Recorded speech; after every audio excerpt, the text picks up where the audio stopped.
Hello दोस्तों, फिर से आप एक बार स्वागत है हमारे यूट्यूब के चैनल अप्लाई टू सक्सेस में। दोस्तों, करंट अफेयर्स का हम फिर से एक नया वीडियो लेके आए हैं। और दोस्तों, आप तैयारी में लगे रहिए क्योंकि रेलवे एनटीपीसी के एग्ज़ाम बहुत ही जल्दी होने वाले हैं, इसलिए आप लगे रहिए। और हम भी आपके साथ लगे हुए हैं, जल्दी जल्दी आपको करंट अफेयर्स के वीडियो आपको दे रहे हैं। आप तैयारी करते रहिए क्योंकि पीसीएस प्री के भी ये कुछ नई वैकेंसी आई है, तो इसलिए आप लगे रहिए और तैयारी अपनी आप करते रहिए। तो दोस्तों ठीक है, हम शुरू करते हैं अपना छोटा सा वीडियो। तो सबसे पहला हमारा क्वेश्चन है, किस राज्य सरकार ने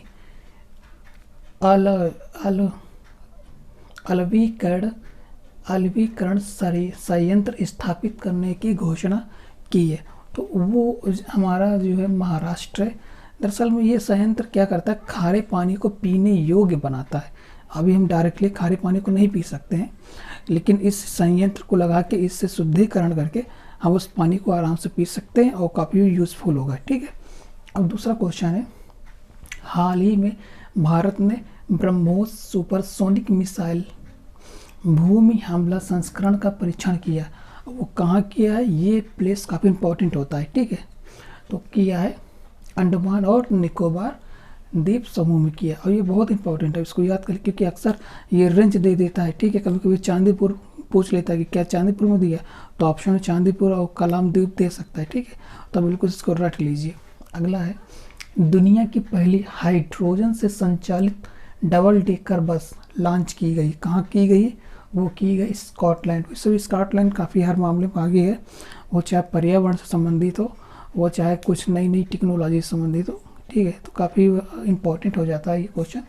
अगला है, APEC समिट 2020 का आयोजन कहाँ किया गया? कि ये किया गया मलेशिया में, और सन 2021 में कहाँ पर होगा? ये होगा न्यूजीलैंड में। अच्छा, सीट मैक्स नौसेना अभ्यास किन कंट्री के बीच में है? वो हुआ है भारत और थाईलैंड। इसके बाद है, केंद्र सरकार ने किस पक्षी को बचाने के लिए पंचवर्षीय योजना की शुरुआत की है? वो की है गिद्धों को बचाने के लिए। ठीक है, क्योंकि गिद्ध बहुत इम्पोर्टेंट है और ये हमारे पर्यावरण के सबसे अच्छे सफाई कर्मचारी माने गए। क्योंकि दोस्तों, हम लोग पहले छोटे छोटे थे तो गाँव देहातों में देखते थे कि यहाँ पे कोई भी छोटा या बड़ा जानवर मरता था तो ये ढेर सारे झुंड में आते थे, उसको खा पी कर साफ़ कर देते थे और वहाँ पर गंदगी ख़त्म हो जाती थी। लेकिन अब नहीं दिखते हैं, कभी कभी शायद एक दो दिख जाए तो काफ़ी हमको खुशी महसूस होती है कि लग रहा है बचपन के दिन फिर से वापस आ जाएंगे। ठीक है। अगला है, हुबली रेलवे स्टेशन का नाम बदलकर, जो कि कर्नाटक में है, कर दिया गया है। क्या कर दिया गया? ये कर दिया गया सिद्धारूढ़ा स्वामी जी रेलवे स्टेशन। ठीक है। अगला है, किस राज्य सरकार ने महाआवास योजना की शुरुआत की है? ठीक है, किस राज्य सरकार ने महाआवास योजना की शुरुआत की है? वो की है महाराष्ट्र सरकार ने। ठीक है, और ये इनका टारगेट है 100 दिनों में 8.82 लाख ग्रामीण घर बनाने का लक्ष्य। तो ये तो काफ़ी बड़ा लक्ष्य लग रहा है, और अगर ये पूरा होता है तो इससे बहुत लोगों को फ़ायदा मिलने वाला है। ठीक है। अगला है, किस देश के सांसदों ने ग्लोबल वार्मिंग से निपटने के लिए जलवायु आपातकाल की घोषणा की है? वो की है जापान ने की है।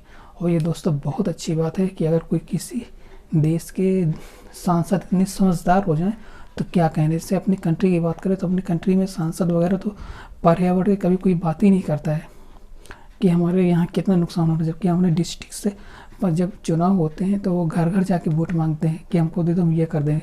लेकिन कभी वो ये नहीं कहते हैं कि अगर हम जीते तो पर्यावरण के लिए एक विशेष काम करेंगे। तो ये बहुत अच्छी, वही देश दोस्तों आगे बढ़ेगा जो पर्यावरण को लेके साथ में चलेगा। ठीक है, तो ये छोटी सी बातें बताने के लिए। अगला है, प्रधानमंत्री नरेंद्र मोदी ने किस देश के साथ रुपे कार्ड फेज़ 2 का शुरुआत की है? वो की है भूटान के साथ। भूटान के साथ हमारे बहुत अच्छे रिश्ते हैं दोस्तों। अगला है, किस भारतीय शो ने 48वें अंतर्राष्ट्रीय एमी पुरस्कार 2020 में सर्वश्रेष्ठ ड्रामा सीरीज का पुरस्कार जीता है? वो जीता है दिल्ली क्राइम शो। एक दिल्ली क्राइम शो आता है, ठीक है, उसने जीता है। और इसके जो डायरेक्टर पूछ सकता है, वो है रिची मेहता। ठीक है, और ये थोड़ा सा क्वेश्चन पुराना है लेकिन हमने ले लिया है, ठीक है, क्योंकि रेलवे में काफ़ी पुराने क्वेश्चन भी इम्पोर्टेंट है, ठीक है, पिछले जनवरी से लेकर पूछा जाएगा। 15 सितंबर 2020 को क्या मनाया गया, ठीक है, इंजीनियर्स डे मनाया गया, इंजीनियर्स डे, लोकतंत्र का अंतर्राष्ट्रीय दिवस मनाया गया, ठीक है। अब आते हैं अपनी इधर, ऑस्कर 2021 के लिए भारत की तरफ से किस फिल्म को चुना गया है, ठीक है, वो चुना गया है जल्लीकट्टू। ये एक मलयालम फिल्म है और जो ऑस्कर ये होने वाला है ये कब होगा, मतलब ये कौन सा इसका सीरीज है, ये 93, ठीक है, यानी 93। अगला है चक्रवाती तूफान निवार, इसके बारे में आप काफ़ी पढ़ रहे होंगे, इस न्यूज़ वगैरह में बहुत दिखा रहे हैं। देश के किस क्षेत्र में भूस्खलन किया है, ठीक है, वो किया है बंगाल की खाड़ी में। और इम्पोर्टेंट ये हो जाता है कि इससे प्रभावित क्षेत्र कौन से हैं, ये बहुत जानना बहुत ज़्यादा ज़रूरी है। वो है पुदुचेरी, आंध्र प्रदेश, तमिलनाडु, तेलंगाना, ठीक है।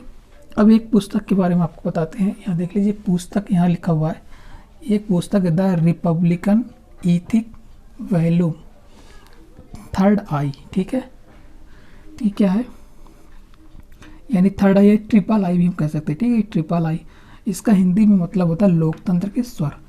इसको रक्षा मंत्री राजनाथ सिंह ने अनावरण किया है, ठीक है। अब इस पुस्तक की खासियत का थोड़ा सा ये जान लीजिए, इस पुस्तक में राष्ट्रपति रामनाथ कोविंद के 3 साल के भाषणों के बारे में बताया, उन्होंने जो 3 साल में उन्हें भाषण दिए गए उनका इसमें संकलन, और कोविड-19 के बारे में उनके लोगों के बारे में क्या विचार थे वो यहाँ पर डिटेल से अच्छी तरह से उनको संकलन किया गया है, ठीक है। अगला है मेडिकल मोबाइल यूनिट, जो कि जीवन धारा के नाम से शुरुआत की गई है। कहाँ की गई, वो की गई हिमाचल प्रदेश में, यानी शिमला से, ठीक है।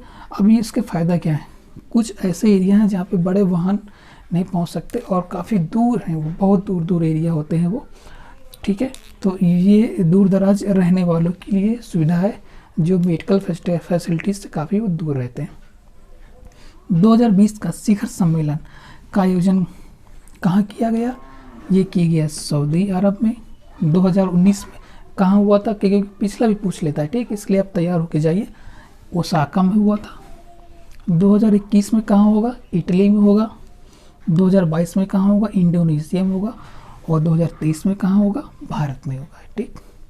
अगला 21 नवंबर को मनाया गया, क्या मनाया गया, विश्व दूरदर्शन दिवस, टेलीविज़न दिवस मनाया गया, विश्व मत्स्य दिवस मनाया गया, ठीक है। अगला है कानन कुट्टाई थेरोबी कंदिगई जलाशय कहाँ है, ठीक है, ये है तमिलनाडु में। अगला है भारत ने न्यू डेवलपमेंट बैंक ने, ठीक है, $500 मिलियन के समझौते पर हस्ताक्षर किए हैं। इसका मुख्यालय कहाँ है, मुख्यालय काफ़ी इंपॉर्टेंट है इसका, वो मुख्यालय है चीन में। हमारा अगला है सबसे शक्तिशाली कंप्यूटर का नाम क्या है, फुगाकू, ठीक है, ये जापान का कंप्यूटर है। दुनिया के 500 कंप्यूटर चुने गए और उनको एक रैंक दी गई। अब आते हैं थोड़ा सा भारत के बारे में जानते हैं। भारत के इसमें 2 कंप्यूटर को शामिल किया गया है, कौन कौन से हैं, एक है परम सिद्धि, इसको रैंक मिली है 63। एक है मिहिर, उसको मिली है 146, यानी 146। अच्छा, अब अगला आते हैं, थोड़ा सा काम अच्छा क्वेश्चन है, पूछ सकता है, प्रधानमंत्री जनधन योजना की शुरुआत ये हुई थी, लेकिन अब इसने कितना टाइम कवर कर लिया है, 28 अगस्त सन 2020 को इसने अपने 6 वर्ष पूरे कर लिए। तो दोस्तों ये एक हमारा छोटा सा प्रयास था आपको अच्छे नंबर दिलाने के लिए। तो दोस्तों जितने वीडियो हम दे रहे हैं लगातार आप पढ़ते रहिए, और आशा है कि आप खूब मलाक पढ़ रहे होंगे, क्योंकि कामयाब व्यक्ति की ही एक अच्छी पहचान होती है, ठीक है, सभी लोग उसको मानते हैं। अगर आप फेल होते हैं तो लोग ये कहेंगे हम तो जानते ही थे फेल हो जाएगा, तो आप फेल मत होइए और आगे बढ़िए और अपने आप को प्रूफ करिए कि आप एक ग्रेट व्यक्ति। तो ठीक है दोस्तों, अप्लाई टू सक्सेस का वीडियो देखने के लिए आपका बहुत बहुत धन्यवाद।